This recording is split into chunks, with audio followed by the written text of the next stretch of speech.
All right. Well, I'd like to welcome all of you to our brown bag for the Hydropower Reform Coalition series that we're doing. Today, we're focusing on Michigan dam safety in the task force that emerged after the dam failures a couple of years ago on the Tittabawassee River. I'm joined by some great presenters today. Before we jump in, a few housekeeping items. Well, first, I'll introduce myself to those of you who don't know me. I'm Colleen McNally Murphy, the National Director for the Hydropower Reform Coalition.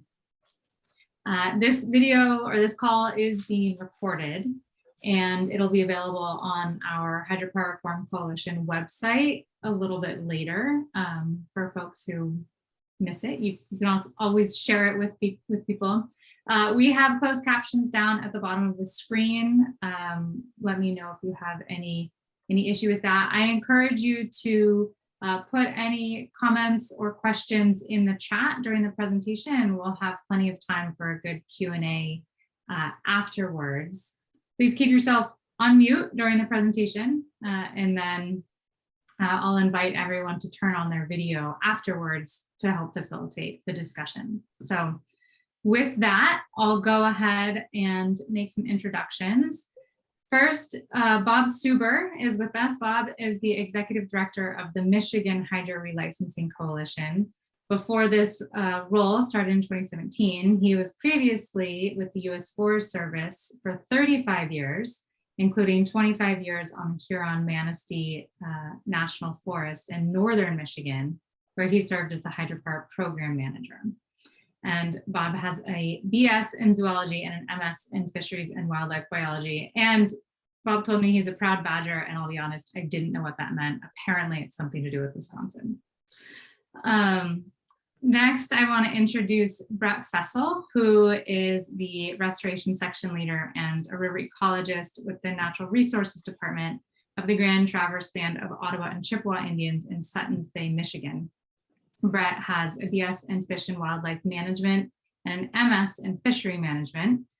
He's been with the Grand Traverse Band's Natural Resources Department for over 26 years as a fisheries and wildlife biologist, and now as a river ecologist. In his time with the Grand Traverse Band, he's worked in a variety of capacities, from treaty rights negotiation support to the development of the tribe's restoration section, specializing in multi-agency collaborative efforts in river restoration, including but not limited to the Boardman-Ottaway River Ecosystem Restoration Project in Traverse City, Michigan. Our third presenter today is Brian Burrows. Brian is the Executive Director of Michigan Trout Unlimited and has been since 2007. He received an MS and PhD from Michigan State University Department of Fisheries and Wildlife with research documenting the effects of dam removals.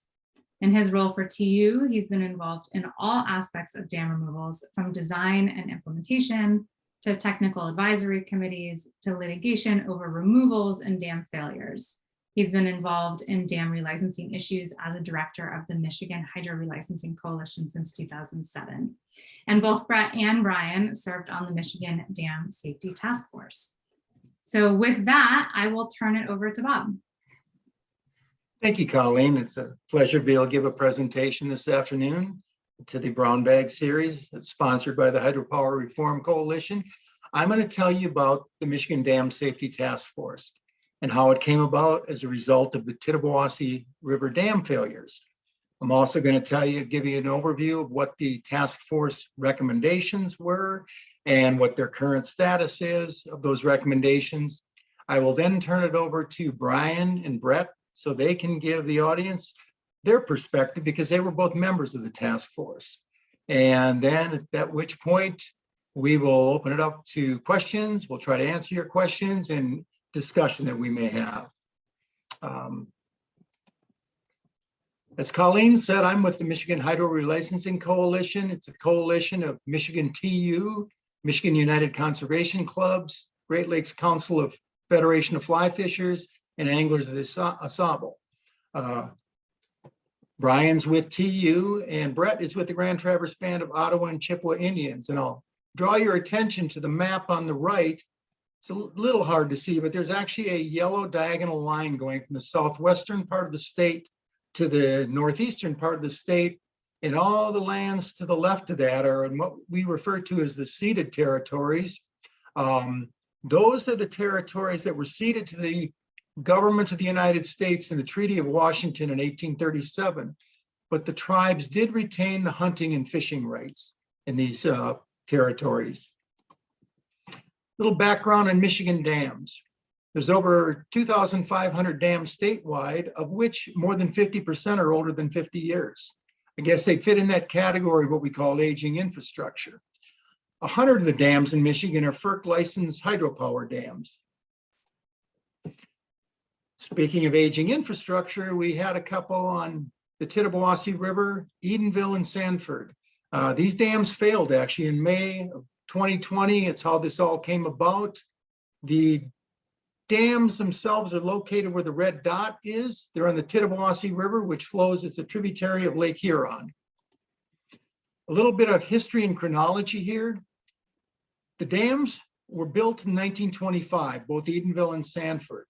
Their most recent owner was Boyce Hydro Limited, and Boyce Hydro Limited had a 14-year history of non-compliance, primarily with safety. The spillways weren't adequate to pass the probable maximum flood. They really didn't do anything about it. FERC took the position of kept threatening to revoke their license, thinking that would be the hammer. Obviously it wasn't. They revoked their license in 2018. Then the Michigan Department of Environment, Great Lakes and Energy assumed dam safety oversight. But on May 19th and 20th of 2020, there was a storm event and over 4+ inches of rain fell on the watershed and all hell broke loose. There were over $190 million in damages, and it's remarkable that no lives were lost. It was just a remarkable response at both a local, state, and federal level to get 10,000 people evacuated, but over 2,000 homes were damaged. The dam failure and aftermath went on. The Michigan State Senate Committee grilled FERC staff in June of 2020, wanted some answers. How did this happen? Boyce Hydro itself filed for bankruptcy in July of 2020, Chapter 11 bankruptcy. The Four Lakes Task Force was awarded ownership of the 4 dams through a court order in 2020. And then in 2021, FERC fined Boyce Hydro $15 million with a very detailed order that really laid out the entire history of it, how it happened. Now, where that's going to go, one can only guess with the whole proceedings in bankruptcy court.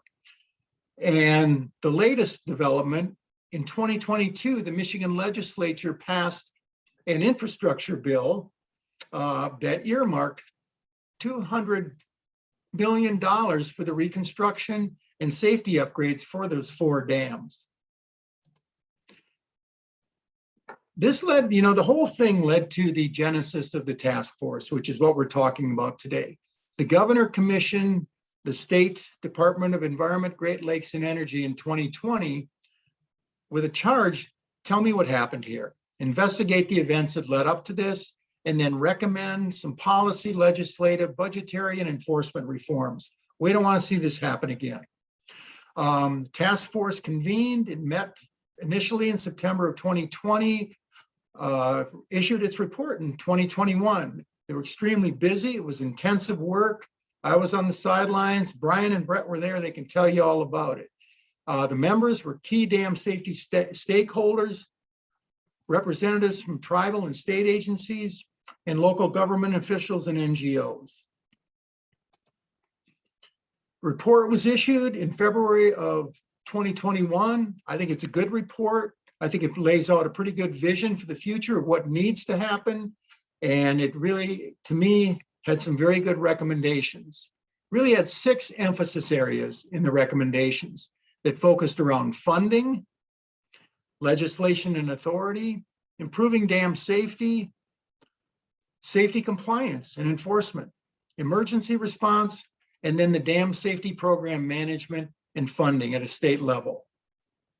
And what I want to do now is go through these and get into more specifics with each of these emphasis areas. The first one that looked at funding for dam maintenance, repair and removal. The first recommendation really looked at having a revolving loan and grant program for financing for dam maintenance and for funding for dam removal when owners are either unwilling or unable to meet their obligations for the necessary maintenance to provide for dam safety. I thought what was interesting is that the task force actually acknowledged that the best thing you could do out there is actually removal reduces the greatest risk while providing some, ecological benefits. It was good that, that made it in the final report. Probably not a view held by everyone, but nonetheless, it got in the report. The second area of emphasis, legislation and authority. The recommendation said there needs to be licensing of non-power dams. And there also needs to be something we're all familiar with these days, financial security or assurances. There needs to be some money put up, be it insurance, bonding, and funding should be set aside for down the road for dam retirement, removal, and restoration. The laws and rules regarding responsibilities need to be clarified, and there needs to be better communication between FERC at the federal level and state. At times there was a breakdown in communication. It was apparent at the Sanford Edenville situation. The third recommendation or focus area, improving dam safety. Again, a lot of overlap with the previous one, talked about licensing. They need to be time limited. One example it was given, like for instance, have a time limited 10-year license for a high hazard dam. And anytime they're renewed, it would require a comprehensive review to see, should it continue to exist? And if the dam owner fails to maintain a dam during the license term, their license would be revoked and the removal process would begin. The recommendation regarding financial security to cover potential liabilities in the event of failure. The taxpayers should not be the ones on the hook for all the liabilities that go along when there's a dam failure. The fourth emphasis area, compliance and enforcement. There needs to be efficient targeting by the state, the dam safety program, where things are prioritized kind of on a worst first case. What are the most problematic ones? And it needs to be clarified and really made clear what should be done for violation management, clear timelines and enforcement actions that go along with it. The fifth area that the Dam Safety Task Force added, emergency response. Emergency action plans need to be developed. They need to be on a statewide basis as well as specific for each dam. They should be updated annually, and they need to be coordinated with local, county, and state first responders. Everyone needs to be singing from the same page at the same hymnal. And then the last emphasis area focused on the dam safety program management itself. It needs to be prioritized, a prioritized allocation of staff and funding using a centralized dam inventory and database. And the staffing itself definitely needed to increase with a commensurate increase in funding, and there needs to be a significant upgrade in the responsibility and authority of the dam safety program leader. So where does that leave us? Well, I can speak initially to the dam safety unit within the Department of Environment, Great Lakes and Energy. It's doubled in size. It was 2.5 FTEs prior to the catastrophic dam failures. It's now 5, and an additional staffer has been approved. And the budget is doubled to go along with that, with an additional $100,000 earmarked for that approved FTE. And with that, I'll finish up here with my part to talk a little bit about this. I mentioned earlier, the Michigan infrastructure legislation. There's now a $43 million revolving loan and grant program that's going to be administered by the Department of Environment, Great Lakes and Energy. 15 million of which is targeted for follow-up to the 2020 Tittabawassee Dam failures. 28.2 million for dam risk reduction loans statewide. And the second big part of that legislative package was $200 million is going to go to the Four Lakes Association for dam reconstruction and safety upgrades. Now, this will be dispersed as reimbursements for approved cost. And it's going to require a 20% local match, that they're going to have to demonstrate that. The coalition itself, we would have preferred dam removal, but obviously there was a lot of local support for rebuilding those. And the position generally of the coalition is we support dam removal when there's strong community support for it. With that, I'm going to turn it over to Brian, because Brian has his finger on the pulse a lot more of current other dam safety task force legislation. Well, thanks, Bob. To follow behind that, yes, I mean, that we did just very recently have the appropriations bills that Bob mentioned, and what's falling right behind it this week is our House has given their version or response to the executive budget for the state for 2022 to 2023. And so our first glimpse in there, not that it's final and the Senate hasn't weighed in, but they are filling in on some of the needs for dam management that weren't addressed in the last appropriations bill. So they're building in some money for the Dam Safety Emergency Action Fund concept that the task force recommended. That again is that is a fund that is accessible by the state of Michigan when an owner refuses or is completely unable to do a critical repair. So the state can actually, without having to redo their budgets and seek spending authorization, they can pretty quickly and swiftly execute repairs that are needed and then seek reimbursement of that funds through legal measures after. And so it does look promising that that will get funded at some level for the future. Right now, it's hard to tell. It looks like maybe around $15 million or so. But again, that's a pretty fluid situation still. Again, the next year's budget bills also mentioned the Dam Safety Grant Program, where repairs and removal would both be included for consideration. And again, that's hard to decipher where we'll end up with funds, but right now, maybe around 15 million into that. And then Bob mentioned the revolving loan program, which was another sizable piece. You know, as far as legislation goes, the one other thing to mention is that there is a package of about 4 bills that were introduced a little while ago by a senator in Michigan.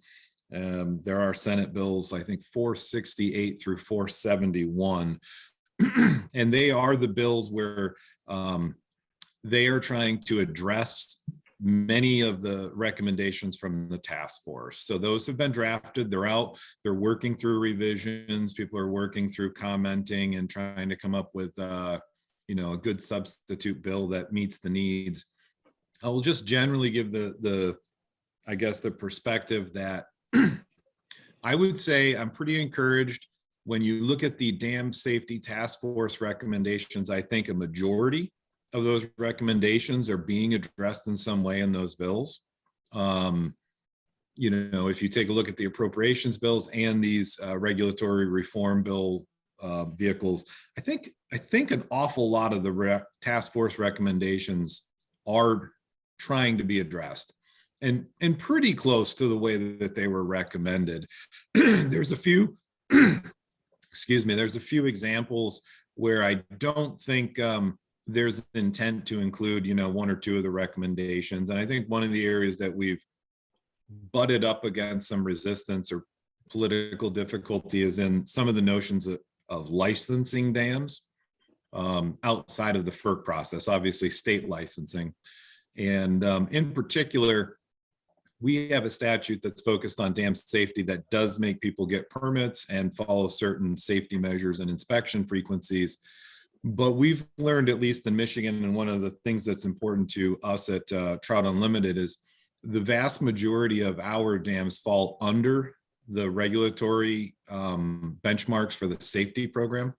So if your dam is roughly speaking less than 6 feet in height, there is no form of permitting at all for those. So they don't get captured by the safety regulations. And most of them were all built prior to like our state's stream protection program, our Inland Lakes and Stream Acts. A lot of these were all built before Clean Water Act. So one of the things that I don't believe there's quite the political will necessarily right today is to addressing the thousands of small dams that are causing environmental impairment levels on streams, and they've sort of been forgotten from a regulatory standpoint. And the task force did try to recommend just a licensing and registration program, not a heavy regulatory program at all, but just, can we get records of these? Can we start the process of creating an inventory? Most counties in Michigan make you register your dogs. So it seems somewhat reasonable to register a dam that can cause quite a bit of issues for other people, but I'm not sure we'll get there. But by and large, we've seen a pretty positive response to both the Midland disaster, trying to learn from it, trying to improve our regulatory program, and trying to put some money towards it. I'm not sure it's going to be perfect. And I think one of the surprises to me individually through the process is seeing quite, I guess perhaps a surprising level of support for public funding to repair privately owned dams and to keep them. And again, the reminder for everybody from different parts of the country, Michigan, these are not flood control structures. If anything, they cause worse flooding risk than if they weren't there at all. So they're at this point largely recreational benefits to most of them. Some of them hydro, yes, but that's a small fraction of our overall portfolio. So a little bit surprising to see a political sentiment of great willingness to pay, provide public funding to repair private infrastructure. But other than that, I think Michigan is doing a pretty decent job of learning from these incidences and trying to address them. Not perfect, but pretty good. Thank you, Brian. With that, I'll turn it over to both Brett and Brian just to get their perspective of, what was their perspective being on the task force? Thanks, Bob. And thanks for rolling through that in a few minutes, what took 8 months to complete, and a lot of brain power. And so if folks could kind of think back to that image of the 1836 ceded territory. So that's essentially where I would be operating, right? And the treaty resources that are in that ceded territory would be aspects that I would work for on behalf of the tribe. And note that there weren't any tribal resources or treaty resources necessarily impacted by the Midland Dam failures, but by virtue of my, involvement in the Boardman River Restoration Project, which, mind you, is a dam removal river restoration project. My engagement in the Dam Safety Committee was largely a function of that, and been involved in that project for 15 plus years. So naturally, names get thrown around to sit on panels or work groups like this on bigger issues, because like I said, no resources necessarily were impacted from within the 1836, within the jurisdiction, if you will, of where I operate, but the larger policy implications certainly could. And 10 years ago, if this were to happen, I probably wouldn't be at that table. In fact, I would submit that there likely would not have been any tribal representation at the table for the task force, just bringing into the room a little different perspective. And that perspective from my work, as I've worked and gained experience within the tribal realm of rivers and river restoration is, less about looking at rivers as something that we can extract something from, power, other, for people. And it's things like power and other, and recreation and so on. So what I often share is that the perspective is to look at rivers as if it were a relative. You know, if your grandmother or children or, you know, were sick, say affected by blockages of arteries, which are essentially what dams kind of are in watersheds, that we would do anything and everything we could possibly do to help them be well. And that might include removal of those blockages. So yeah, I came to the table with a skew on dam removal and river restoration, or you know, that's the bent, you know, and on behalf of rivers and those treaty resources. But we all know too that those, that there's policy at the national and state level that dictate, you know, how or whether restoration work can be successful, especially when we're talking about hydro dams. And don't get me wrong, hydro dams, I acknowledge the utility and need for them for our diverse energy portfolio, and especially trying to get away from petroleum. But they're also, you know, often combined with you know, highly valuable real estate that are often, yeah, that may drive, you know, whether a dam gets built, rebuilt or not. And so in the case of in Midland, I mean, if that failure were to happen somewhere else on a different river, especially if it were in the 1836, tribes may argue against rebuilding it. Why rebuild that, you know? But the political and economic drivers that ring those lakes, you know, there's power.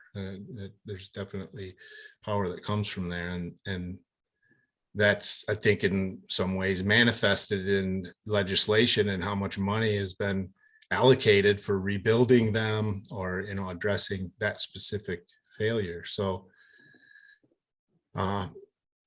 sitting on the on the safety task force, I'll say, I think whether there's deep enough tribal engagement in these issues, you know, is debatable depending on who you talk to, but this is a start. And it was an honor to sit in the room and work with such a great group of folks on this bigger issue. And that said, how do you put it? Jack of all trades, master of none. I mean, that is the typical profile of a tribal biologist. So I've got, you know, there's so many other things that I'll have my hands in. And so in that regard, that building collaboration and building relationships with organizations like the Relicensing Coalition and Bob in particular, you know, we work well together and on behalf of rivers. And so he helps me, you know, kind of keep more appraised and clear on some of these deeper policy issues that we just simply don't have the capacity to wrangle with. So I guess with that, I could leave it there. I'm happy to answer questions or discuss further some of these points, but I think in a nutshell, that's from a tribal perspective, where I saw my engagement, the tribe's engagement in that task force. Thank you. I'll add just a couple more thoughts just about the involvement in the task force. I think it was good. They really did the governor and the director of our environmental quality department did a great job assembling a very diverse group of people while still keeping it constrained and manageable. Got the diversity of viewpoints and really good experience and knowledge base assembled. So I definitely enjoyed hearing from people who, you know, manage dams, own and operate lots of them, emergency action response managers. It was good. I would say that we had to work very quickly and probably quicker than any participant probably would have set out to do on their own. We were given a pretty big charge, and I think most people, including myself, would have really been comprehensive in our review of, every single aspect. We needed to be responsive. That was our charge. And so we did have to, at sometimes constrain ourselves and move quickly and to, be pretty outcome oriented. I think we still managed to do a pretty good job. And, we did have a little bit of time at the end where we were able to kind of even get into the details of suggesting some legislative language to accomplish some of the things that we had recommended, which I also always think helps if you can provide that type of stuff. It increases the likelihood people will pick it up and use it and turn it into law. I think right now in the chronology of all of this, I'm really glad that the task force was pulled together and was able to spend the better part of a year creating this report. It really didn't hit every single topic of dam management, dam ownership, or dam removal that you'd want it to. But in retrospect, with the crystal ball being able to see things, our response to the Midland disasters created this opportunity to sort of take at least a quick audit of where we were at, how bad we were doing, make some, priority decisions and recommendations on how to get ourselves in a better place. Maybe not perfect, but much better. And, about the time we were writing it, we were in the middle of COVID and anticipating about a $3 billion shortfall in the state's annual budget. So if you had asked me at the time of this being reported, how likely were we to acquire the investments needed? I would have thought we would have got some investments, but they would have been modest. But the fact that, our state did this, and then in the fortuitous things that have happened with the federal funding programs, whether it's COVID relief or infrastructure to come, in hindsight, it allowed our state to have a clear list of needs when money became serendipitously available. And so I think that's why, I believe we will take good action, honest action, and investment into getting better at managing our dams. So I appreciate that this was all pulled together, and it was out of a disaster and a very unfortunate circumstance. But as everybody probably on here knows, unfortunately, infrastructure usually only gets the attention it deserves when there's a bad incident of failing infrastructure. So it's not sure any of us have the power to change that, but we can certainly make sure that it matters when something bad happens, and I think we have here. Thank you, Brian. Thank you, Brett. With that, we'll open it up for participants to ask questions and contribute to any discussion they'd like to. Well, thank you all so much. This is really great information. I'm going to invite everyone to turn their camera on if you're comfortable with that. And Bob, if you can go ahead and stop sharing so we can see everybody's faces a little bit better, I think that'll be good. I will jump in, use my prerogative to ask the first question. But if you have a question, go ahead and just raise your hand. So I wonder, and Brian, you were just speaking to this a little bit, but for you and Brett particularly, do you feel like the recommendations that were produced were appropriate, or are there areas where you wish there had been maybe a little bit more action? You could speak to that a little bit.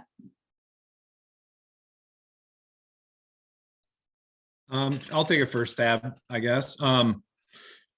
It's a hard one to answer. I mean, I have my perspective as a fisheries biologist and one who, I guess, more so specializes in rivers. So my viewpoint on dams in the context of Michigan is probably not a wonderfully friendly one. If I were alone writing the report, I probably would have gone further. But I really did appreciate how a diverse group of people did come together. And I feel like we did get very good support to be fairly aggressive in some regards, maybe not in all the actions, but I mean, one of the private companies that generates the most electricity off of hydro in our state was was there supporting, saying how we feel about the massive quantities of dams that don't make sense, that aren't being utilized and do come with a consequence. And so, yeah, if I wrote it by myself, I think I would have probably gone a little further, but I actually think that I was really encouraged with such a diverse group of people with different interests in dams that we were pretty darn good, and people kind of gave that grace to each other to get messages in the report that maybe they weren't completely comfortable with, but they recognize were valid for others. So no, I'm pretty happy with it. Yeah, thanks. I would echo that, Brian. I mean, it's been mentioned a couple of times, the velocity at which this happened and what was, produced in putting this team together. It was incredible. I mean, even just to watch and be not, and also to be part of it was really incredible. And in the work that I've done on the Boardman, as it turns out, one of the engineers, the engineer of record, in fact, for the designs of one of the or a couple of the removals, is a good friend of mine. And he took a job with Eagle Dam Safety Unit. And I'll never forget the day when I heard about the failure. And I reluctantly called Dan, but I felt that I should, and just to offer support and just acknowledge that the Dam Safety Unit was sorely understaffed and under-equipped to deal with these things. And that poor fellow was beside himself, not only for the unknown as to what health and safety impacts there may be, but also because of the loss of, infrastructure and everything. And, it was at that moment that, I already knew Dam Safety Unit was hurting, but that was a clear demonstration of, hey, it's like rattle the cage. Something's got to be done. And so that, I saw that as a huge, benefit and bit of progress that this has done. And I think we can all, let's face it, crisis, instigates change. And we do the best we can. And the recommendations were developed at lightning speed. Did they cover everything? Probably not. We're gonna learn as we go. And but at least we're starting and we're working in the right direction. And so into the future, gives us a little higher platform to operate from and think differently and think more proactively about how we manage dams and who is responsible for managing them and whether they're equipped to do so. And, instead of just kind of moving forward, well, we haven't had any major failures or issues and, let's move on to the next issue. It was an absolutely necessary and positive effort. And I can't tell you, I don't know what things that maybe we've missed. Like I said before, I'm not as, well versed or have the depth of knowledge as others do. But again, I gotta believe we made a heck of a start, and I'm excited to see how this all progresses, up through from the state on all the way through FERC, because there's much bigger issues at the federal level to deal with as well. Great. Thanks, both of you. Brian Graber. Hey everyone, Brian Graber, American Rivers. Bob, you mentioned that Edenville had 14 years of non-compliance and where the reaction from FERC was just basically threats for 14 years. This is, as we found, is pretty consistent with how state dam safety offices also operate across the country, is that they have many, many years of non-compliance with many dams, and all they can really do is threaten throughout there. I'm wondering if you have ideas, any of you have ideas on what we could advocate for changes at FERC on dam safety. You mentioned 10-year licenses, which I don't think would be viable right now. in legislation to change licensing down to 10 years. So just wondering if you have other ideas of how should this have worked once they start having noncompliance? That's a tough one. I mean, I do remember watching the video that day of the 3 individuals from FERC who came, and they took it that day. They really did. They earned their pay. They kind of fell back on, well, we thought the revocation of a license or the threat of that and the loss of revenue stream would be enough. They know that's not the case now. I hope it segues into the proposed rulemaking change with financial assurances, that somehow that can separate out some of the bad actors. I hope also maybe FERC takes a look at, for instance, many of our smaller hydros here in Michigan are owned by larger companies, but each individual hydro becomes its own LLC. And we all know what it's about. It's a bit of a shell game that allows that particular operation to maybe walk away from it. And the parent company is kind of like, well, that wasn't us. You know, they basically mine the assets. Maybe those have to change. Maybe FERC has to go, who's the parent company here? That's who's responsible, not just, you know, whatever it is, small town USA Hydro LLC. They often go with a project name. It needs to go beyond that. Accountability needs to go all the way to the top, to the companies that are doing it. And maybe industry itself can provide some support here. You know, one of the suggestions that the coalition made to the task force was, what if industry were to adopt a self-policing approach also, much of like the wood product industry has done for decades. Timber producers in many states don't buy timber from operators who aren't following best management practices. It works. And you think of Edenville and you think of Boyce Hydro. Somebody was buying that power. Turns out it was Consumers Energy, one of the largest providers in the state of Michigan. What if outfits like Consumers were to say, you know what, you're out of compliance. We don't buy your power. I think that has even more effect than FERC threatening things or any state agency. If all of a sudden you don't have a market, you're stuck. And as we all know, Jack, you can tell it more than anything, it's your favorite thing. Without storage batteries, it's just electrons being transmitted from point A to point B. And if you can't store it and you can't sell it, you're stuck. You can't operate. So that's what I would offer.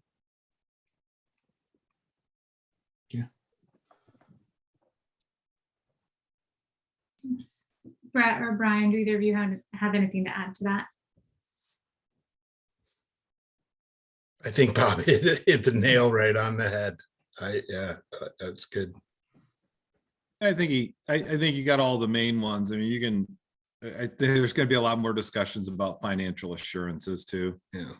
I mean, at the end of the day, that's what we really did struggle with here, is when somebody says they're not going to, or they don't have the funds, you don't have the time. I mean, well, you know, part of Brian's question was just the culture of asking and not enforcing.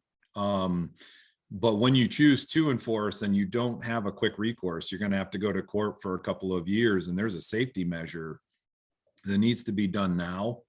I think that's where that notion of, one, the financial assurances come in, you know, and maybe it's bonding, so that, you know, an enforcement agency does have a vehicle to kind of swiftly take action if there's a refusal on the owner's part.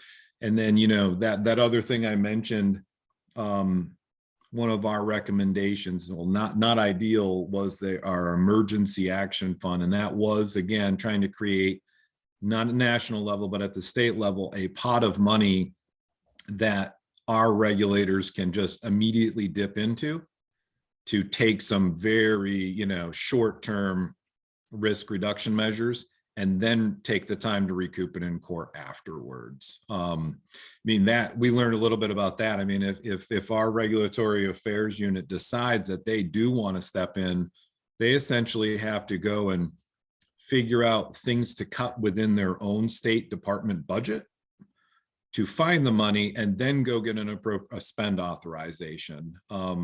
So then you get regulators who aren't going to probably want to take that swift action, right? Because it's going to come at the cost of other programs that are equally important to people. So I think the financial assurances, and I think that action fund idea, so you can kind of cut through the red tape and get action quickly, are good ones, but that's probably all I have to emphasize. Yeah, great, thanks. All right, moving on to our next Brian. We're full of Brians today. So Brian Belgraf, over to you. Thanks, Bob. Thanks, Brian, for the presentations. I was curious, Brian, you'd mentioned that you were surprised by the amount of public support from I guess probably mostly the reservoir residents that live around the reservoir for rebuilding the dams. And I'm curious what, obviously electricity prices in Michigan are a lot higher than in Washington, where I am. But what do you sense is that, the public's interest in being able to raise electricity prices to be able to, prop up those small dam owners' finances so they could,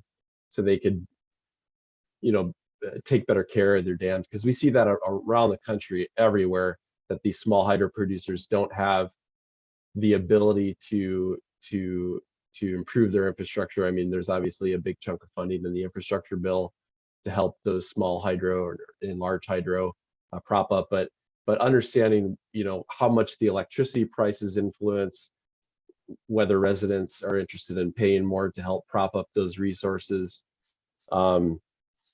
Yeah, I guess that's kind of an open-ended question, but curious about your thoughts on that, because there's a lot of work going on in different electricity markets and restructuring of markets around the country related to hydropower and or dams and the services they provide, and how to prop up those financial mechanisms to either keep dams or to take them out, or whatever the community is interested in doing. So thanks. Yeah, that's a giant question. A giant, far encompassing question. I'll just offer a few things, maybe not a tight answer, but this sentiment that I've, been a little bit surprised with here, I don't think it has almost anything to do with electricity. We do have maybe about 100 FERC regulated hydros. But I think the sentiments that I saw for the preservation of dams is really more of just kind of linked to non-hydro generating. It's just, humans don't like change. And if you love a pond, I mean, in some cases, it makes a lot of sense. Some of these ones that were lost in Midland were very sizable reservoirs for, Michigan context. A lot of homeowners, a lot of recreational users of all types. And so that's perhaps much more understandable. But I've actually seen the same sentiment on 35-acre dam reservoirs that are mostly filled with sediment. People don't like change. If they've grown up looking at a water feature, we have a lot of work to convince them that, maybe a running stream through there is just as good, even if it's different. So I think that has a lot to do with it. And then, you mentioned some of the market and the pricing. I think what scares me a little bit, looking at renewables and the energy rates, at least the scenario that's, I think, evolving out here, is that wind and sometimes I feel solar is becoming more and more competitive. And I would, again, I don't have a crystal ball, but my thought out here is that the way that their price points have been coming down so quickly, and knowing that some of these smaller hydros, not some of our larger ones that I expect to be invested in for a long time, some of the smaller ones that are still being used, to sell and generate electricity, the upkeep of an older and older dam is going up. And I think that there's just this time coming, and I don't know if it's now, I don't know if it's going to take another 10 or 15, but the cost to put up several new wind turbines is, just going to be a lot better of a proposition of trying to limp along on some of these old, very low production sites. Again, Michigan's a relatively flat place. I think, probably most of you have that sense. We do not have large producing hydros. some of our largest ones are, might generate the equivalent of what, 3 to 5 singular wind turbines. So you start doing the math pretty quickly. And if you have people trying to ask you to do all kinds of maintenance, repairs, it's become perpetual repairs. You might have to mitigate for natural resource loss. I think it's kind of pile on. And that's kind of what we're starting to worry about, is what is the exit plan when somebody owns one of these small, marginally profitable today, less and less profitable, and they're not being asked to kind of come up with an exit strategy as part of their license. And we're kind of worried that that concept of the LLC that kind of rings, hey, we bought the dam for cheap, we try to get what we can get, but the first time we're asked to really invest in it, it's not going to be profitable anymore, and we kind of want our quickest way back out of it. I think we'll continue, even in our context, to have some of our major hydros maintained. I think they'll make sense, they'll be invested in, but it won't be a lot. Our dams are not as tall as some of the rest of you have around the country. And Brian, it's good to see your face again. It's been a long time. Brian and I overlapped in college at Michigan State for a while, so it's probably been 15, 18 years since I saw you. It's good to see you. Oh yeah, probably maybe more like 24 years or something. I don't know. It has been maybe 20. Yeah. Time flies when we're having fun. That's great. Kevin, are you raising your hand? Yeah, I am actually. Thanks. And this is kind of more of an editorial comment, but I think it also goes to some of the last couple of comments that were made. So for the last quarter of a century, we have consistently in relicensing asked FERC to make the licensee create a decommissioning fund to amass the resources to deal with these projects. And FERC just summarily swatted us down every time. I mean, it's like they just ignored us basically. And now they've got a lot of egg on their face for this dam disaster, and they certainly earned it. So I'm hoping that this financial assurance, process will move that ball down the court. And in responding to what Brian was just saying, I'm here in the West, but in the Pacific Northwest, wind and solar with battery backup is absolutely the least expensive form of energy out there right now. And these small hydro projects just are not worth it. And they're going to have to find a way to deal with these projects. The one problem is because they're just run of river. They don't have the flexibility to be able to provide power when it's actually needed the most, which you can do with renewables and batteries and other kinds of energy storage. So it's a rapidly changing market, and it's going to occur. It's going to occur quickly. But I think the country is littered with these smaller dams that are marginal financially and in really poor shape. And unless FERC and state agencies really address this issue, there's going to be more dam failures.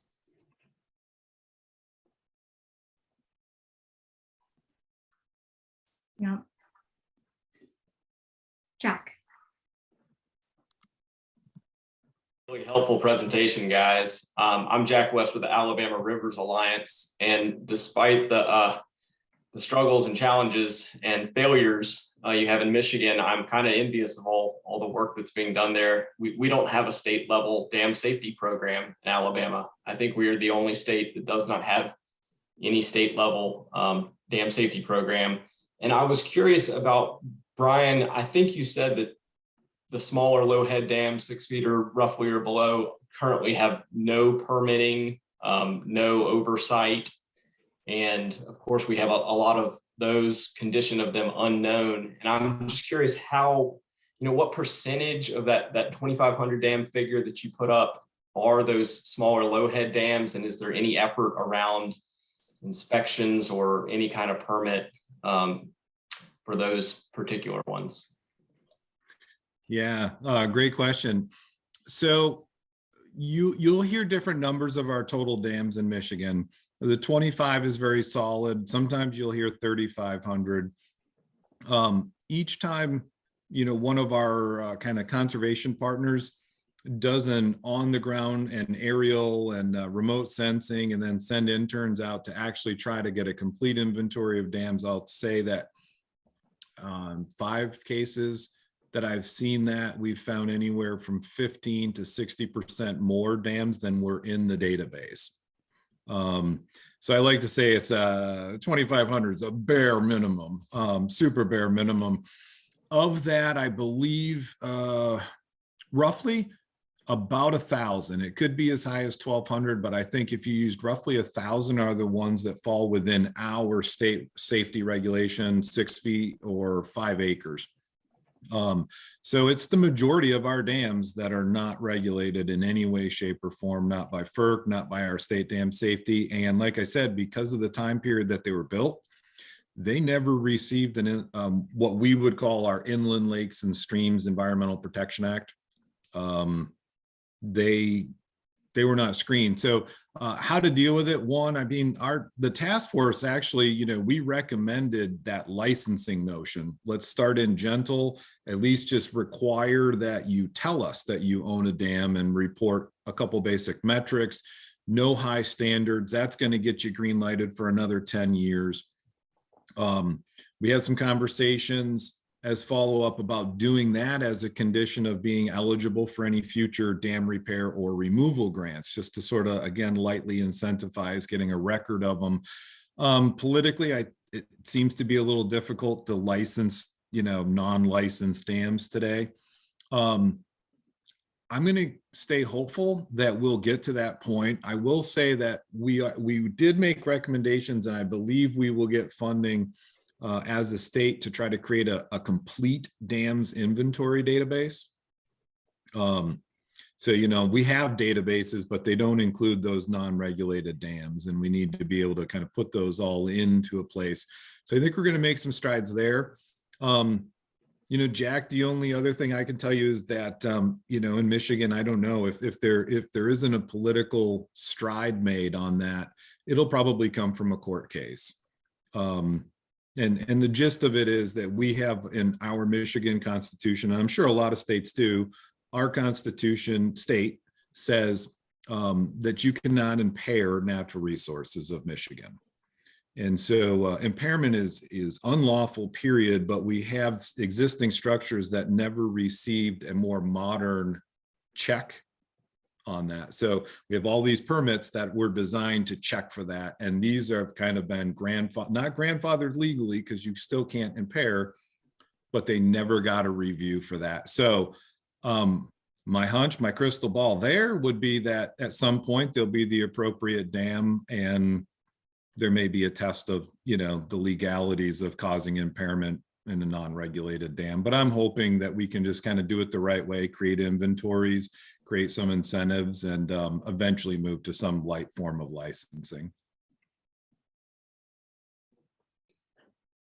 All right, well, I'm going to jump in here. We are at time, but I want to thank you all again so much, Bob, Brian, and Brett. I really appreciate you taking the time to tell us about this really important work and share your experience.